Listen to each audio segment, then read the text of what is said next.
Hello friends, I am Apriti. Welcome back to our channel plants space. अभी तक हम आपसे शेयर करते थे फ्रेग्रेंट फ्लावरिंग प्लांट, यानी जो खुशबूदार फूल के पौधे होते हैं, लेकिन आज हम लेके आए हैं एक खुशबू वाला पेड़। तो ये अभी पौधा है, आगे जाकर जल्दी ही ये बड़ा पेड़ बन जाएगा, लेकिन उससे पहले हमें थोड़ी मेहनत करनी होगी, इसका ध्यान रखना होगा, तभी तो जाकर ये एक बड़ा वृक्ष बन पाएगा। तो ये छोटा सा पौधा है लाल चंदन का, जिसको इंग्लिश में हम सैंडलवुड कहते हैं। तो ये रेड सैंडलवुड प्लांट है और आज हम इसको पॉट में लगाने वाले हैं। पहले सोचा था कि ज़मीन में लगाएंगे, लेकिन अभी आपने बाहर वाली जो वीडियो है गार्डन की वो देखी ही होगी, कितना पानी भरा हुआ है। तो हमने सोचा थोड़े टाइम इसको पॉट में रखते हैं और फिलहाल ये 8 इंचेस का पॉट इसके लिए ठीक रहेगा।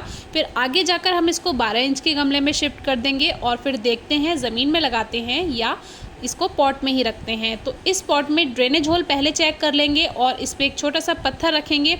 आपको फ्लैट पत्थर नहीं रखना है, थोड़ा मुड़ा हुआ यानी थोड़ा कर्व शेप में एक छोटा सा पत्थर रखिए। इससे ड्रेनेज सिस्टम अच्छा बनता है पॉट का। एक्स्ट्रा वाटर जो है, जैसे बारिश पड़ रही है आजकल, तो वो ड्रेनेज होल से बाहर निकल जाता है। अब मिट्टी के लिए आप अलग से पॉटिंग मिक्स तैयार कर सकते हैं, जैसे पहले भी बताया है, लेकिन ये मिट्टी रखी हुई थी तो थोड़ा सा नीचे डालिए। इसमें थोड़ा रूट्स हैं एक्स्ट्रा, वो हटा देते हैं। हमने इस पॉट में भरकर रखी हुई थी मिट्टी, तो इसमें हमने थोड़ा मिट्टी डाली एक लेयर और फिर एक लेयर हमने इसमें गोबर की खाद की यानी काव डंग की बना दी। आप वर्मी कंपोस्ट भी ले सकते हैं। और अब लेवल चेक कर लेंगे प्लांट का, क्योंकि पॉट में ज़्यादा अंदर भी पौधा नहीं लगाना है और ज़्यादा बाहर भी नहीं रखना है। दोनों ही तरीक़ों से प्लांट बेकार हो सकता है। तो अभी पॉली बैग को कट कर देंगे और इसमें देखेंगे कि सॉइल कैसी है। कभी कभी बेकार मिट्टी में लगे हुए पौधे आते हैं, लेकिन ये ठीक मिट्टी में लगा था, इतनी ज़्यादा बेकार भी नहीं थी।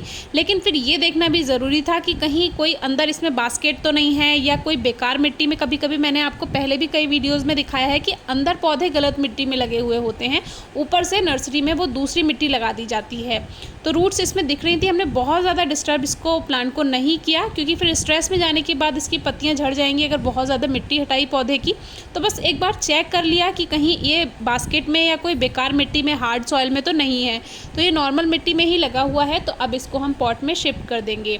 आप 60% सॉइल लेकर उसमें 40% गोबर की खाद ले सकते हैं, यानी काव डंग ले सकते हैं, या वर्मी कंपोस्ट ले सकते हैं। अब एक लेयर साधारण मिट्टी की बना देते हैं, क्योंकि जड़ें सीधे संपर्क में खाद के नहीं आए, तो इसीलिए बीच में पहले एक लेयर हमने मिट्टी की बना दी। अब इसमें ये प्लांट रखने के बाद फिर से इसमें मिट्टी और खाद मिक्स कर देंगे। रूट्स के आसपास आप नॉर्मल सॉइल ही रखें तो ज़्यादा अच्छा है, क्योंकि जड़ें सीधे संपर्क में ना आए खाद के।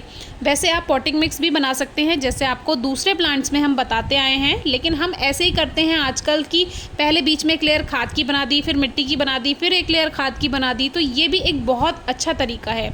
तो बस हमारा प्लांट इस पॉट में लग गया है और अब बारिश का मौसम है। अगर प्लांट 1% स्ट्रेस में जाता है, मान लीजिए आपने ये प्लांट शिफ्ट किया, आपसे थोड़ी सी गड़बड़ हो गई लगाने में और थोड़ा स्ट्रेस में जाने के बाद पत्तियां मुरझाईं, तो कोई परेशानी की बात नहीं है। और उससे क्या होगा, रेनी सीज़न है, अभी दोबारा से नई पत्तियां आ जाएंगी और आपको प्लांट को ज़्यादा डिस्टर्ब नहीं करना। अब ये जो इसके साथ स्टिक लगी हुई आई थी, वापस से लगा देते हैं, क्योंकि कभी कभी आंधी चलती है तो अगर बारीक पौधा है, छोटा पौधा है, तो वो अपनी जड़ छोड़कर गमले से बाहर भी गिर जाता है, अगर उसकी रूट्स सही तरीके से गमले में नहीं फैली हुई हैं तब तक।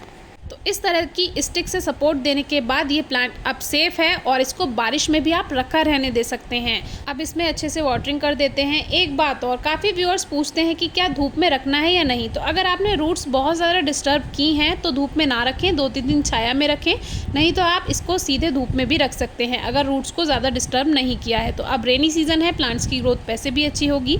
ज़्यादा से ज़्यादा पूरे दिन की धूप में रख सकते हैं और कम से कम 4 घंटे की सीधी धूप इस प्लांट के लिए बहुत ज़रूरी है। इन जैसे प्लांट्स को बहुत ज़्यादा खाद तो नहीं चाहिए, लेकिन साल में 2-3 बार मिट्टी की गुड़ाई करके आप गोबर की खाद, वर्मी कंपोस्ट या जो भी किचन वेस्ट से आप मैन्योर बनाते हैं वो ज़रूर दे दीजिए।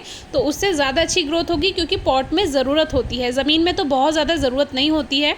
बाकी हल्की नमी ही मिट्टी में बनी रहे, इस बात का ध्यान रखेंगे। और अगर मिट्टी हार्ड है तो 2 मुट्ठी उसमें रेत मिला दीजिए, उससे वेल ड्रेन्ड सॉइल बन जाती है। फिर भी कोई क्वेरी हो तो पूछेगा। Thank you.